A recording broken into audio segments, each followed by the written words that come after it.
Skill zone Sadhana the divine path కి మీ అందరికీ స్వాగతం సుస్వాగతం. ఈ రోజు ఒక ధర్మ సందేహం.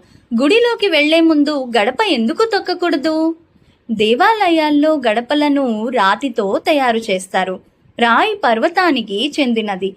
భద్రుడు అనే ఋషి భద్రం అనే పర్వతంగాను, హిమవంతుడు అనే భక్తుడు హిమాలయంగాను, నారాయణుడు అనే భక్తుడు నారాయణాద్రిగాను అవతరించారని పురాణాలు చెప్తున్నాయి. భగవంతుడు వారి కోరిక మేరకు ఆ పర్వతాల మీదనే కొలువై ఉన్నాడు.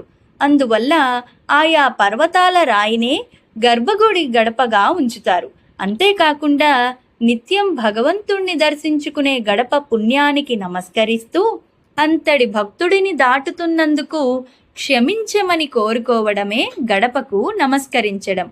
అందువల్ల ఆలయాల్లో గర్భగుడి గడపను తొక్కకూడదని పండితులు మాట. విన్నారు కదండి. ఇక నుంచి మనము మన పిల్లలు కూడా ఎవరైనా ఈ పనిని చేస్తుంటే తప్పకుండా మానివేద్దాం. హరే కృష్ణ.